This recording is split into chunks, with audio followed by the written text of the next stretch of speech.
नमस्कार दोस्तों, मैं राखी आप सभी श्रोताओं का अभिनंदन करती हूँ। प्रारंभ करती हूँ आज की कहानी बदचलन। एक बाड़ा था। बाड़े में 13 किराएदार रहते थे। मकान मालिक चौधरी साहब पास ही एक बंगले में रहते थे। एक नए किराएदार आए। वे डिप्टी कलेक्टर थे। उनके आते ही उनका इतिहास भी मोहल्ले में आ गया था। वे इसके पहले ग्वालियर में थे। वहाँ दफ्तर की लेडी टाइपिस्ट को लेकर कुछ मामला हुआ था। वे साल भर सस्पेंड रहे थे। यह मामला अखबार में भी छपा था। मामला रफा दफा हो गया और उनका तबादला इस शहर में हो गया। डिप्टी साहब के इस मकान में आने के पहले ही उनके विभाग का एक आदमी मोहल्ले में आकर कह गया था कि यह बहुत बदचलन चरित्रहीन आदमी है। जहाँ रहा वहीं इसने बदमाशी की। यह बात सारे 13 किराएदारों में फैल गई। किराएदार आपस में कहते, यह शरीफ आदमियों का मोहल्ला है, यहाँ ऐसा आदमी रहने आ रहा है।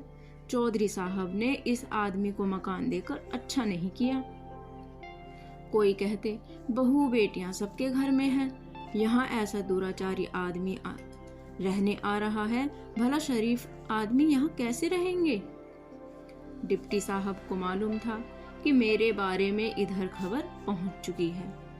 वे यह भी जानते थे कि यहाँ सब लोग मुझसे नफरत करते हैं, मुझे बदमाश मानते हैं। वे इस माहौल में अड़चन महसूस करते थे। वे हीनता की भावना से ग्रस्त थे। नीचा सर किए आते जाते थे।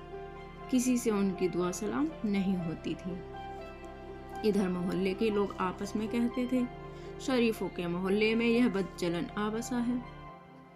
डिप्टी साहब का सिर्फ मुझसे बोलचाल का संबंध स्थापित हो गया था। मेरा परिवार नहीं था, मैं अकेला रहता था। डिप्टी साहब कभी कभी मेरे पास आकर बैठ जाते।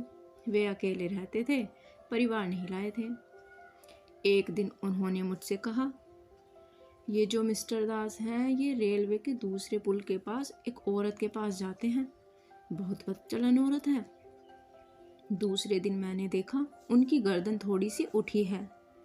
मोहल्ले के लोग आपस में कहते थे, शरीफों के मोहल्ले में यह बदचलन आ गया। 2-3 दिन बाद डिप्टी साहब ने मुझसे कहा, ये जो मिसेज चोपड़ा हैं, इनका इतिहास आपको मालूम है? जानते हैं इनकी शादी कैसे हुई? 3 आदमी इनसे फंसे थे, इनका पेट फूल गया। बाकी 2 शादीशुदा थे, चोपड़ा को इनसे शादी करनी पड़ी। दूसरे दिन डिप्टी साहब का सिर थोड़ा और ऊंचा हो गया। मोहल्ले वाले अभी भी कह रहे थे, शरीफों के मोहल्ले में कैसा बदचलन आ बसा। 3-4 दिन बाद डिप्टी साहब ने कहा, श्रीवास्तव साहब की लड़की बहुत बिगड़ गई है। ग्रीन होटल में पकड़ी गई थी एक आदमी के साथ। डिप्टी साहब का सिर और ऊंचा हुआ। मोहल्ले वाले अभी भी कह रहे थे, शरीफों के मोहल्ले में यह कहाँ का बदचलन आ गया। 3-4 दिन बाद डिप्टी साहब ने कहा, ये जो पांडे साहब हैं, अपने बड़े भाई की बीवी से फंसे हैं। सिविल लाइंस में रहता है इनका बड़ा भाई। डिप्टी साहब का सिर और ऊंचा हो गया था। मोहल्ले के लोग अभी भी कह रहे थे, शरीफों के मोहल्ले में यह बदचलन कहाँ से आ गया। डिप्टी साहब ने मोहल्ले में लगभग हर एक के बारे में कुछ पता लगा लिया था। मैं नहीं कह सकता कि यह सब सच था या उनका गढ़ा हुआ। आदमी वे उस्ताद थे, ऊंचे कलाकार।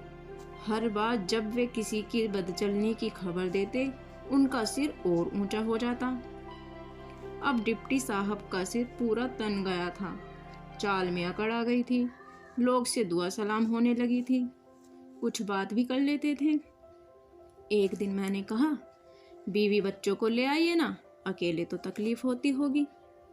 डिप्टी साहब ने कहा, अरे साहब, शरीफों के मोहल्ले में मकान मिले तभी तो लाऊंगा बीवी बच्चों को। कहानी का अंत। धन्यवाद।